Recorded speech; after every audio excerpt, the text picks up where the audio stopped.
Projeto de Produto, nós estamos iniciando aqui mais uma pequena videoaula.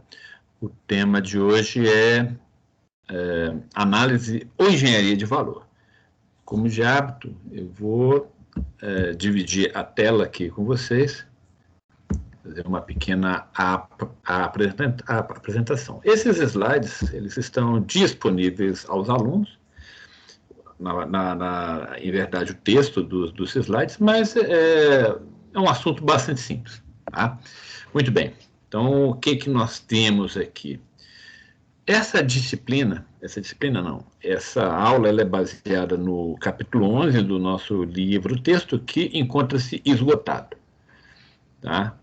Mas ao assunto também ele é tratado na nossa apostila, então é mais tranquilo. E esse assunto também, ele é desenvolvido a partir desse livrinho que está no canto superior direito, de um engenheiro americano que desenvolveu esse método, digamos assim, na General Electric na década de 40, por volta de 1947, como uma forma de reprojetar ou redesenhar produtos a partir de uma análise das funções e dos atributos de valor que esse produto tem. No Brasil, existe um livro bastante conhecido sobre análise de valor, que é assim, um clássico, e eu recomendo para quem tiver interesse específico nessa área. Bem, começamos com a ideia de função. Esse assunto, função, já foi tratado em diversas aulas, e é um assunto básico da disciplina. Ou seja, todo objeto, todo produto, todo dispositivo técnico, ele tem uma função. A função é, nesse sentido, a finalidade, o motivo de existência de um item ou parte de um item. Ou seja, se você tem um sistema de conexão por parafuso, a função daquele parafuso é conectar de uma maneira não definitiva. Se a conexão ela é uma conexão de natureza definitiva, você pode usar, por exemplo, uma cola ou um outro sistema. A escolha da solução técnica, seja parafuso, um rebite, cola, solda, o que for, ela é em função das características técnicas do processo, como é que você pode fazer, quais o ferramental que você tem, quais os equipamentos que você tem, mas é também resultado da função. Por exemplo, se você tem uma cadeira que ela é desmontável para o transporte, ou empilhável para o transporte, essa é uma das funções que a cadeira tem. Muito bem. A função é também a característica de um item ou serviço que atinge ou não as necessidades e desejos de um comprador ou usuário. Ou seja, se você tem um produto que é, por exemplo, um telefone celular que não tem capacidade de ligação, que o serviço que não tem uma boa antena, então a função dele se perde. Agora, já que citamos aqui o telefone celular, é interessante como a função do celular ele tem mudado nos últimos anos, nos últimos 10 anos, principalmente, porque ele deixa de ser um aparelho cuja função básica é fazer ligações telefônicas ou prover comunicação à distância de maneira assíncrona, né, sem o cabo, para ser uma ferramenta de comunicação muito mais voltada para texto, por exemplo. As pessoas hoje, de uma forma geral, utilizam muito mais o telefone celular para envio de texto, existem vários aplicativos para isso, vários programas, do que necessariamente para telefonar. Isso é uma característica muito interessante do ponto de vista da função daquele produto. Muito bem, a função é também uma característica de desempenho a ser possuída por um item ou serviço para funcionar ou vender. Ou seja, houve uma época no Brasil, até o final dos anos 1980, mais ou menos, que o mercado brasileiro só comprava carro de 2 portas. Só duas portas. Inclusive, tem um carro da Ford, o Del Rey, que era muito interessante, porque ele tinha uma porta imensa, era um carro de luxo, considerado de luxo, e ele, para facilitar o acesso ao banco traseiro, ele tinha uma porta muito grande, o que gerava problemas, por exemplo, se você estivesse num estacionamento, porque você esbarrava a porta no alto do carro ao lado. mas hoje mudou completamente. Ou seja, é muito mais razoável, racional você ter um automóvel com 4 portas. Mas no caso do mercado brasileiro era uma característica peculiar do mercado brasileiro. Ou seja, nesse caso, uma coisa importante, como no projeto de produto de uma forma geral, você não deve julgar o usuário a partir de um valor seu. O valor e o atributo da função, o valor atribuído à função é do usuário. Ou seja, interessante, há uns tempos atrás eu conversei com uma pessoa que estava usando um óculos 100 grau. Eu me perguntei por que a pessoa usaria um óculos 100 grau, visto que a função básica do óculos são suporte para as lentes, e a função das lentes é permitir que a pessoa enxergue de uma maneira adequada. Aí a pessoa me disse, não, eu acho que eu fico bem de óculos, e realmente, ela era uma menina que ficava muito simpática de óculos. Então, a função deixa de ser uma função utilitária, digamos assim, para ser uma função estética. E, enfim, é um direito dela ter. Então, por quê? Né? A questão é que o mais importante na primeira parte da análise é compreender o ponto de vista do comprador, ou do ponto de vista do usuário, porque é ele que está atribuindo uma função a determinado produto. Então, por mais que você considere a função inadequada ou irrelevante, ainda assim, a não ser que seja uma questão de natureza ética, você projetar uma arma, por exemplo, uma arma de resina cuja função seja cuja característica funcional básica seja passar por raio-x de aeroportos. Tá? Então, não façamos isso. Bem, embora já existam produtos assim. Muito bem, a função ela é normalmente definida a partir de uma frase curta, verbo substantivo. Suportar as lentes permitir a visão. No caso dessa caixinha, que é a caixinha de óculos, conter os óculos ou proteger os óculos, e essas funções podem ser básicas ou primárias ou secundárias. A função básica do óculos é permitir a visão, ponto. Agora, existem funções secundárias, por exemplo, existe um componente que é essa haste, cuja função é fixar a lente, fixar o óculos ao rosto. Então, embora não seja função primária ou básica, ela é fundamental como suporte à função básica. Da mesma forma, se você tem uma caneta, a função básica é prover a escrita, ou permitir a escrita. Mas você tem o corpo da caneta que tem funções várias, inclusive permitir a empunhadura. Mas sem o corpo da caneta seria muito difícil você usar a caneta. Então, as funções elas se articulam a partir de uma função básica, que é a função principal, digamos assim, e funções secundárias, que são funções que dão apoio a essa função básica, ou que permitem que essa função básica funcione. Agora, função básica, funcione é um pleonasmo, mas essas funções básicas elas podem mudar com o tempo. Por exemplo, no caso do telefone celular, é o que está acontecendo. Bem, no caso, o que é uma avaliação funcional? Primeiro, são cinco perguntas. Tá? Essas são as perguntas que vão embasar a nossa ideia de engenharia de valor ou de análise de valor. Primeiro, pergunta 1. Quais são as funções básicas ou secundárias do produto?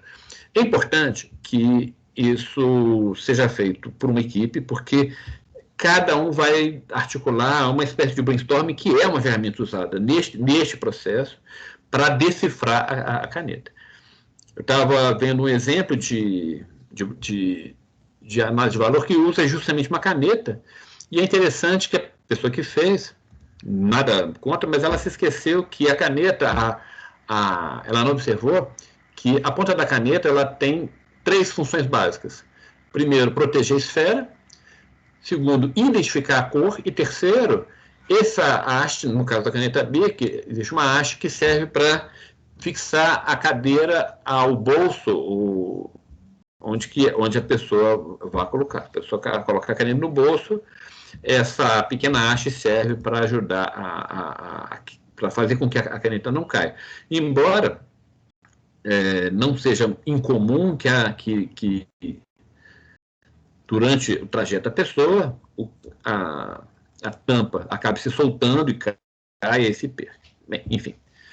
Além disso, é avaliado qual o custo de cada uma delas. No caso específico de um projeto que ainda está sendo desenvolvido, esse custo não é claro, mas você pode avaliar, por exemplo, quanto que custa, usando o mesmo exemplo aqui da caneta. A tampa é uma peça de plástico injetado, então é uma peça que tem um custo fixo, que é do equipamento e do molde, mas o custo variável é muito baixo. São alguns gramas de resina plástica, então de resina termoplástica, coisa que não custa muito. Então você pode avaliar se a caneta fosse feita em aço, seria mais caro em função disso. Terceira pergunta, qual o valor da função básica para o usuário, né? De que outras formas alternativas pode ser desempenhada cada função? No caso da pergunta 3, não é só a função básica, mas a função básica e as funções secundárias. De que outras formas alternativas pode ser desempenhada cada função? E quanto custarão essas formas alternativas? E, nesse caso, essas formas podem ser mais interessantes ou menos interessantes para os usuários. Tá? Então, vamos lá. Isso aqui é só uma revisão sobre os conceitos de valor. Isso já foi tratado em uma aula no início do curso. Né? Então, nós vamos trabalhar com 4 formas de valor, digamos assim. Primeiro é o valor de custo, que é o total de recursos medido em dinheiro necessário para produzir ter um determinado item. É um conceito, digamos, marxista, que é o valor do trabalho necessário para a produção de um determinado item. A gente pode dizer, eu gosto de pensar, que é o custo de fabricação. Tá? O segundo valor é o valor de uso, que é a medida monetária das propriedades ou qualidades que possibilitam o desempenho de uso, trabalho ou serviço de um determinado item. Então, o valor de uso é o valor associado à escrita, que é uma, digamos assim, uma convenção social. Inclusive, é interessante que, na época que até hoje se vive esse dilema, que na produção de conteúdo para a internet, por exemplo, um jornal produz conteúdo e as pessoas não conseguem perceber que aquele conteúdo tem um custo. Então, as pessoas não acham que vale a pena pagar por uma assinatura de jornal na internet, que é vista como uma situação de acesso, você paga pelo acesso, mas não pelo acesso específico. Ao contrário, é interessante perceber que as pessoas estão migrando de um modelo de televisão aberta, que o sinal não tem custo, que é bancada pela publicidade, para modelos de televisão por assinatura e, mais recentemente, de fornecedores de conteúdo. Então, você acha razoável pagar uma determinada quantia para ter acesso a um acervo de programas, filmes, de séries e etc. Isso é um valor de uso que é percebido pelo usuário.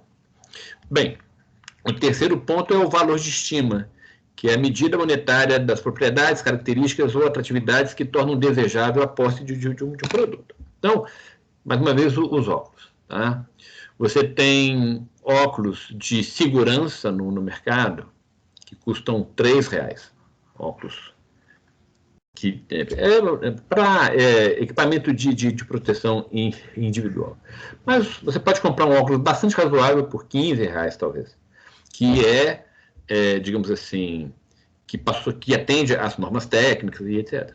Mas as pessoas acham razoável comprar um óculos de sol por R$3.000, R$4.000, porque é um valor associado à solução estética. As pessoas consideram isso importante, a marca. Então, uma situação em que as pessoas, não, eu acho que vale a pena, porque é uma coisa bonita, uma joia, etc. E, por fim, o valor de troca, que é uma combinação entre o valor de uso e o valor de estima, que é uma medida monetária das propriedades ou qualidades de um item que possibilitam sua troca por outra coisa, ou sua troca por unidades monetárias. Então, quando você tem um aparelho como esse aqui, é um aparelho de telefone celular, as pessoas consideram razoável que isso aqui custe R$2.000. Agora, uma pessoa eventualmente que tenha uma renda maior pode achar que R$5.000, R$6.000 é uma quantia razoável, tendo em vista determinadas características, é um modelo exclusivo, tem algumas funções, blá, blá, blá, blá, que o diferenciam do que é, digamos, usual. Então, esse valor de troca ele é um resultado de uma mediação entre o cliente e o fornecedor que não é sutil. Então, você tem casos, no caso de telefone celular, você tem marcas que custam 3 vezes mais que uma outra marca com as mesmas funções, ou basicamente as mesmas funções. Você tem um logotipo de uma maçã mordida que tem digamos assim, um valor de estima para quem gosta, né? Então, aqui nós temos alguns exemplos, por exemplo, aqui na caneta Bic, você tem uma caneta que tem um valor de estima, porque uma caneta, tinteiro, coisa e tal, decorada, certamente custa muito mais caro do que uma caneta Bic comum, embora a função básica seja a mesma. Aqui tem um exemplo também, são aparelhos de porcelana de uma mesma marca. Esses são exemplos que eu usei na aula sobre os princípios de valor, estou trazendo aqui para retomar esse assunto, mas que é interessante que este aparelho em azul, embora seja um processo similar de produção, ele tem alguns elementos que o tornam mais digamos assim, reforçam um pretenso valor de estima. Esse conjunto é uma coisa mais do dia a dia, esse aqui não. Esse aqui é uma coisa que pensada para ser mais exclusiva. Não que seja, não estou afirmando que seja, mas, enfim, é essa a ideia. E é interessante que, normalmente, eu faço uma enquete entre os alunos quando há uma possibilidade quando é uma aula normal, e eu pergunto assim, qual desses vocês gostariam de ganhar, ou gostariam de comprar, e o número de pessoas que escolhem esse aqui, que é um modelo mais clássico, é muito menor, independente do preço. Que é uma forma interessante, é porque o público jovem ele tende a enxergar esse tipo de produto como um produto mais clássico, mais relacionado a pessoas mais velhas, o que é um fato. Isso aí, essa associação ela não é equivocada. Então é interessante como que você pode trabalhar por meio de soluções de projeto essa coisa do valor de uso, de estima, troca e etc. E se você tem um sistema de produção eficiente, você pode baixar ao mínimo possível o valor de custo, que aí sim, se você tem um valor de troca alto em termos de muitas funções e características que permitem que aumentam a estima do produto, e você tem um sistema de produção enxuto que te reduz o custo, é o melhor dos mundos, digamos assim, mas não é exatamente uma coisa comum. Então, aspectos básicos de uma análise de valor. Primeiro, é uma abordagem funcional, que se baseia na determinação da natureza essencial de uma finalidade, considerando que todo objeto ou toda ação, para existirem, tem ou tinham uma finalidade. Então, por exemplo, um aparelho, um equipamento como uma máquina de impressão heliográfica, uma máquina de impressão, ela não tem muita função hoje, porque todo o processo de impressão mudou. Então, aquelas coisas antigas que eram feitas com álcool e uma tinta azul, que era uma coisa muito até os anos 90 era comum, em escolas principalmente. Não existe mais função para aquilo. Além disso, é um esforço multidisciplinar. né? A atividade deve ser desenvolvida por uma equipe com pessoas de várias áreas, para que todos os conhecimentos especializados e as habilidades disponíveis na organização que sejam pertinentes ao produto, sejam utilizados a contento. Ou seja, você tem que ter um cara no marketing que vai entender as necessidades, desejos dos consumidores. Você tem que ter um cara da produção que vai entender as questões relacionadas aos processos, materiais, custos e tal. Você tem que ter um cara da engenharia, um cara do design. É assim que funciona. Daí, a ideia, isso é muito importante, que a metodologia de análise de engenharia de valor é uma metodologia criativa. Ou seja, vocês vão usar os mesmos processos de geração de ideias, seja brainstorming, seja por desenhos, os mesmos métodos de geração de ideias para combater os bloqueios mentais, que entre os engenheiros, entre os alunos de projeto de produto, são muito comuns e muito graves. Isso requer de vocês uma atenção especial e um esforço bastante grande. Tá? Muito bem. Então, a análise de engenharia de valor é a aplicação sistemática de técnicas reconhecidas que, identificam a função de um produto ou serviço. Se o produto não tem função, se o serviço não tem função, se o item não tem função, ele não há razão para ele existir. Segundo, estabelece um valor para aquela função. Esse valor, ele é um valor que pode ser estimado a partir da discussão do grupo, ou pode ser, no caso de valor de custo, levantado, especificado. No caso de valor de troca, muitas vezes, o valor é dado pelo mercado. Ou seja, um carro subcompacto, ele vai variar dentro de uma faixa. Um automóvel sedã, ele vai variar no mercado brasileiro dentro de uma determinada faixa, no mercado americano dentro de uma outra faixa. E é interessante que, no caso do automóvel sedã, ele tá perdendo o mercado.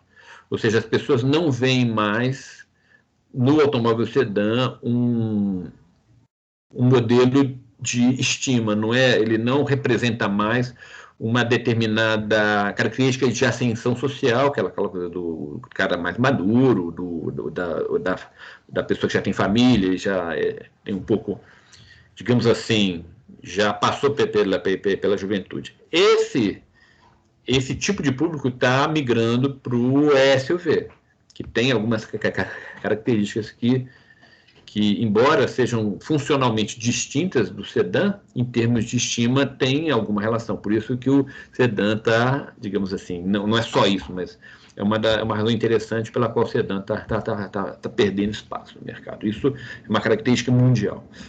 Bem, por fim, objetivam prover tal função ao menor custo total, sem degradação.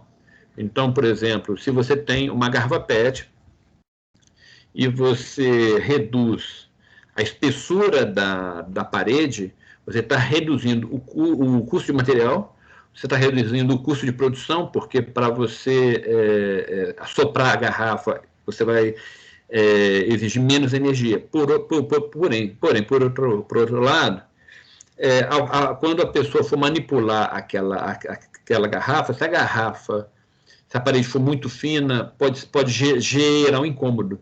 Então, quando a pessoa for, por exemplo, uma garrafa PET de 2 litros, quando a pessoa for girar a garrafa para servir, se a garrafa se dobra porque a parede é muito fina, isso gera uma degradação na função, que faz com que a função para a qual aquela garrafa foi projetada não seja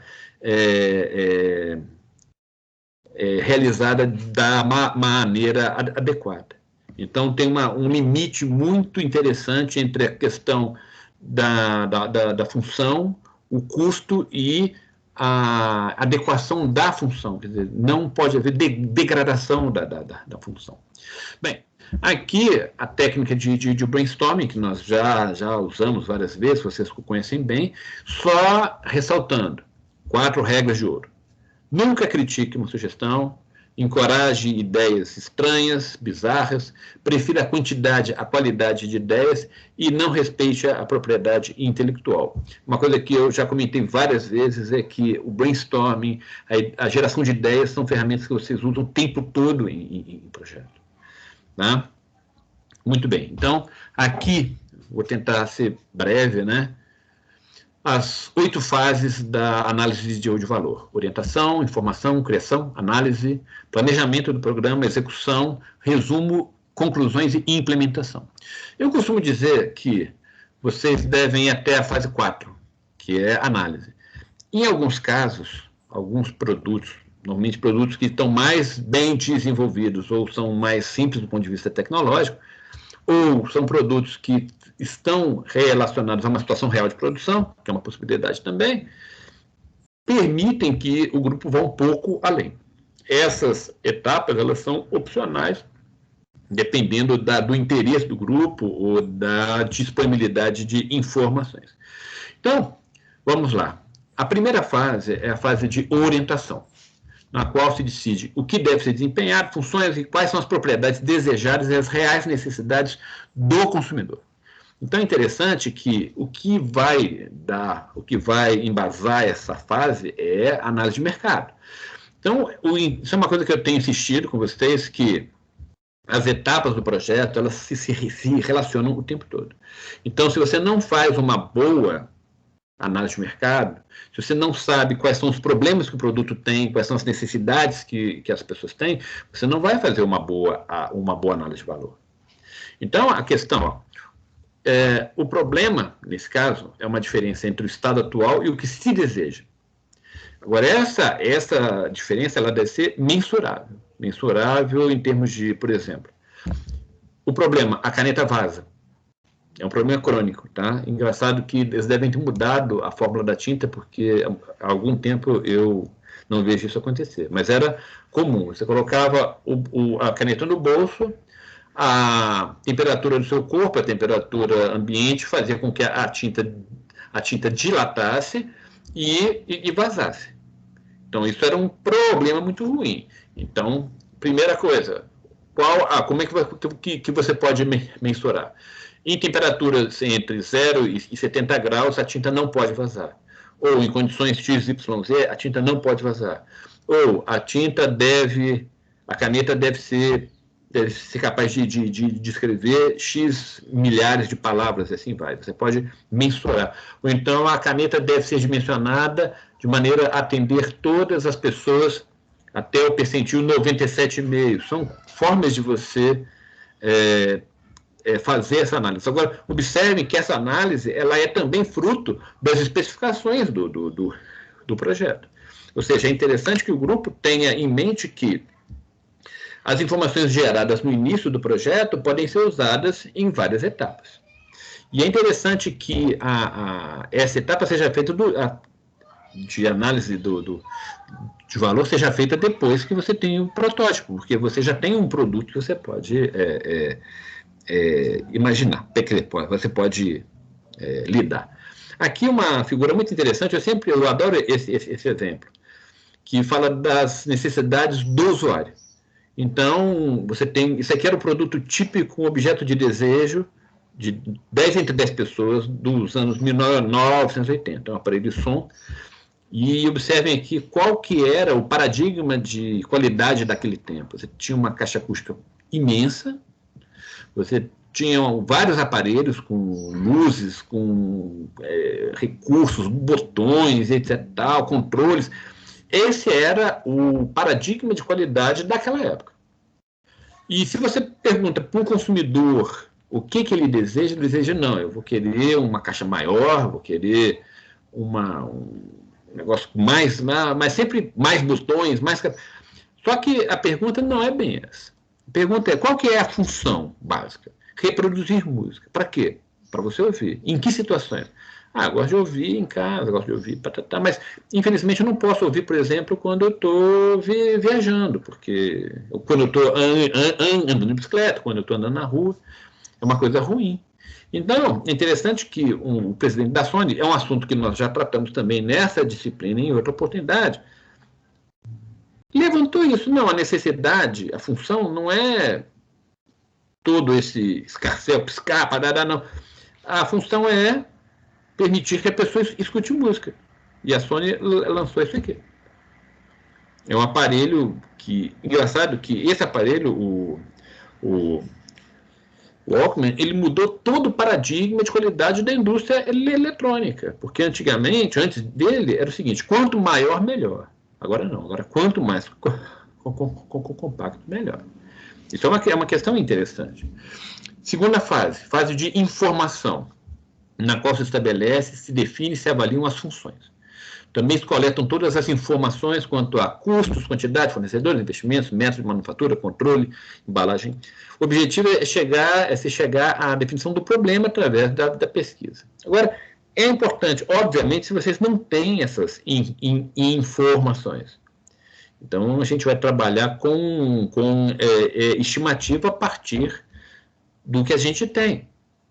Então, assim, se a gente está desenvolvendo um produto que vai ficar exposto à água, então não pode ser um material que oxide, não pode ser um material que desmancha em contato com a água, assim. A ideia é usar a coleta de informações de mercado e o que vocês já fizeram nessa fase de análise. Aqui uma ferramenta interessante que eu estava procurando informações sobre análise da análise de valor, e eu encontrei essa ferramenta que é uma ferramenta interessante. Então, a partir da função principal, você começa a se perguntar. A função principal do óculos é permitir a leitura, no meu caso. Tá? Então, a função primária é a correção do desvio visual, mas você tem o suporte para lente, o suporte do óculos no nariz, você tem a haste, você tem uma série de coisas, você vai descrevendo como é que, se o óculos tem que ficar posicionado no rosto, como que ele faz? Ele faz a partir de um suporte no nariz, um suporte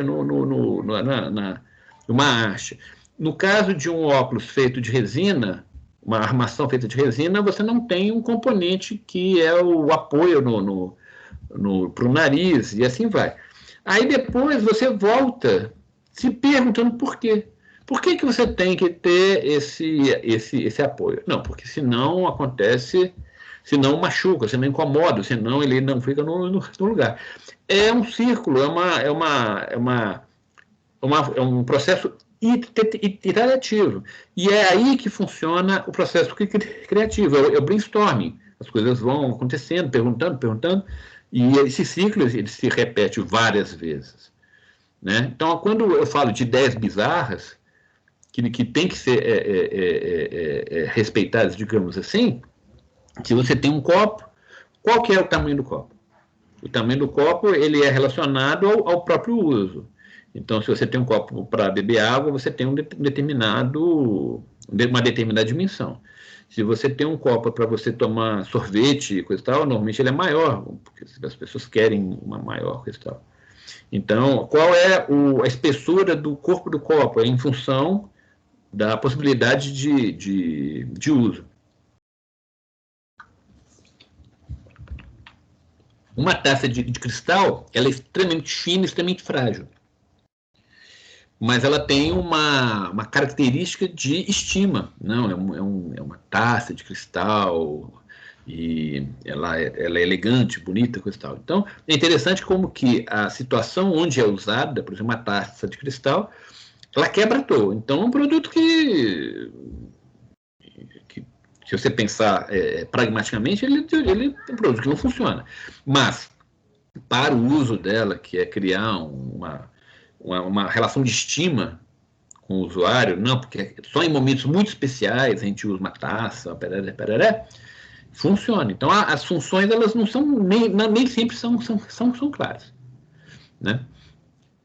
A terceira fase é a fase criativa, na qual geram-se alternativas para as funções analisadas, que é um reprojeto, né, digamos assim, definindo-se as maneiras mais simples de se satisfazer a função requerida ou eliminando-se as funções desnecessárias. Várias alternativas são geradas, blá, blá, blá. É isso aí que é projeto. Tá? Então, tem uma notícia boa, que é aquela coisa de usar o lado direito, o lado esquerdo do cérebro criativo, muito bacana, e uma notícia não tão boa, que é esforço. Tá? E é interessante que, há muito tempo atrás, eu mostrava um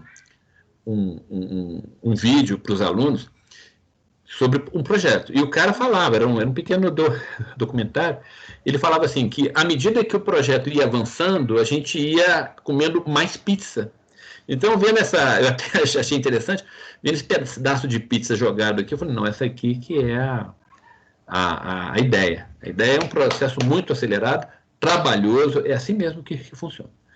Tá? A quarta fase, que é a fase da análise, na qual cada ideia é analisada cuidadosamente e quantificada. Se isso, mais uma vez, se no processo de brainstorming eu quero ter muitas ideias, aqui eu vou fazer uma etapa analítica, que é uma etapa que nós já fizemos no projeto, quando nós selecionamos, primeiro, qual seria a ideia, qual seria a necessidade a ser atacada, e segundo, qual seria a melhor ideia para construção do modelo. Então, na geração de ideias, quando você define qual que é a solução mais adequada, na verdade, você está fazendo de uma maneira intuitiva uma análise de valor. Só que aqui a gente vai analisar cuidadosamente e de maneira quantificada. Ou seja, quanto que custa isso, quanto que vale aquilo, qual que é a percepção do consumidor. Mas, por exemplo, não dá para quantificar a percepção do consumidor, na maior parte das vezes, embora algumas pessoas façam. Eu vejo isso de uma forma um pouco cética. Tá? Mas, enfim, ao final decide-se quais alternativas deverão ter prioridade para o estudo e procede-se uma análise das ideias geradas, escolhendo as alternativas a serem aplicadas, e assim vai. Então, o que você vê? Você toma decisão sobre qual é o problema mais grave a ser atacado. Ou um componente que custa muito caro e tem uma função que não é importante, ou um problema que os consumidores relatem como uma preocupação. E aqui eu trouxe um pequeno exemplo, não sei se vocês conhecem essa tira. Scott Adams era um engenheiro eletricista numa empresa americana, não me lembro exatamente qual era, mas essa tirinha aqui, na década de 90, fez muito sucesso. E ela é o retrato das empresas na época e hoje ainda assim. Então, é interessante que é importante que essas decisões da análise sejam tomadas pelo grupo e sejam tomadas de uma maneira consistente. Não é assim, vamos resolver, deixar. Não, tem que pessoas importantes que tomam essas decisões importantes. Bem, fase de planejamento do programa. Aqui nós entramos numa fase que, digamos, é opcional, tá? Mas para aqueles que tiverem material e quiserem explorar um pouco mais, eu acho que é o que vale a pena. Que é a fase do planejamento do programa, quando se estabelece um programa de investigações para prover informações técnicas para a concretização de cada função. Quer dizer, qual que é o processo que vai ser usado, quais são os materiais que vão ser usados, quais são as questões mecânicas, elétricas que vão ser alteradas para que essas alterações sejam feitas. Então, já é digamos assim, uma análise de viabilidade econômica, inclusive, viabilidade técnica e econômica. Mais uma vez, tem que juntar as pessoas em torno da mesa e pensar. Eu, quando fui buscar as imagens, eu queria colocar imagens mais dramáticas, mas eu acho que cabe aqui essas imagenzinhas positivas, coisa e tal. Mas o trabalho é sempre para realçar que o trabalho é sempre em equipe. Tá? Fase de execução, na qual conservamos as especificações de impacto quanto à qualidade, processo, ferramental, operadores, clientes, tudo tem que ser avaliado, definindo-se o que tem que ser mudado. Então, aqui deve-se considerar o que deve ser feito, quem deve fazê-lo, quando, onde, e etc. E tal, né? Então, estou tentando aqui dar um exemplo, na verdade, é um contra-exemplo. Não, um contra-exemplo não, é um pequeno exemplo. Essa aqui é uma caixinha de óculos, caixinha deste óculos aqui. Eu achei que fosse essa, mas não é. Essa aqui, eu tinha uma caixinha que tinha um incômodo, que esse revestimento ele saía. Então, eu falei, puxa, sim, aqui, saiu, tá? Então, saía sempre. Eu falei, poxa, podia ter uma cola aqui. Só que a cola, ela tem um custo e tem uma série de fatores que prejudicam, por exemplo, a reciclabilidade disso. Então, se eu fizesse uma análise de valor aqui, eu poderia dizer, olha, aqui se a gente fizer um sistema de encaixe, que requer uma melhor qualidade na injeção, isso aqui, porque isso aqui tem que ser uma coisa o nível de tolerância é menor, digamos assim, a gente pode eliminar a cola. Então, nesse caso, a pergunta é, se eu monto essa caixinha aqui com um sistema de cola, e essa cola não tem uma função que pode ser resolvida com encaixe, quais seriam os custos para mudar o sistema para incorporação de um encaixe? Às vezes é tão complicado, tão caro, tão difícil, que é mais fácil, enfim, manter. Mas aqui já é digamos assim, uma viabilização do projeto como um todo. Como eu diria, aqui já indo para o chão de fábrica, ou aqui como será pago o projeto, essa é a ideia. Muito bem, já estamos quase fechando. Aqui a fase do resumo e conclusões do trabalho para apresentação, normalmente para alta administração. Tendo planejamento definido, ações preventivas e contingentes que ele deverá ser recomendado a quem deve decidir sobre sua implementação, incluindo o responsável. Então, achei essa figurinha bonitinha aqui, apresentando aqui, que deve ser bom, deve ser ruim, assim vai. E, para fechar, a fase da implementação propriamente dita, na qual se desenvolve um plano que indica responsabilidades específicas em termos de quem vai fazer, o que, onde, como, quando, etc. Que é uma definição de planos de execução e verificação da resolução final do problema. Mais uma vez, isso envolve aquele ingrediente de sempre, que é trabalho duro. E trabalho muito duro, que, enfim, é o que tem que ser feito. Bem, encerrando aqui, o que eu quero que vocês façam? Primeiro, defina o produto a ser analisado. Esse produto é o produto que nós estamos fazendo. Nesse caso, eu espero que vocês já tenham uma maquete. Então, você já tem como descrever os sistemas, os subsistemas, os componentes, já tem como identificar as funções primárias e secundárias para cada um. Você pode identificar, por exemplo, a função primária do produto, pode identificar a função primária do sistema, do componente, e assim vai. Tá? E aplicar a análise de valor de acordo com as etapas propostas. Muito bem, essa é a ideia, tá? E este é o fim do nosso módulo de hoje. Eu vou encerrar aqui, vou parar, interromper o compartilhamento de tela e agradecer pela audiência de vocês. Espero que vocês consigam fazer um bom trabalho. Tá? Muito obrigado a todos. Estou aqui interrompendo esta gravação. Até a próxima.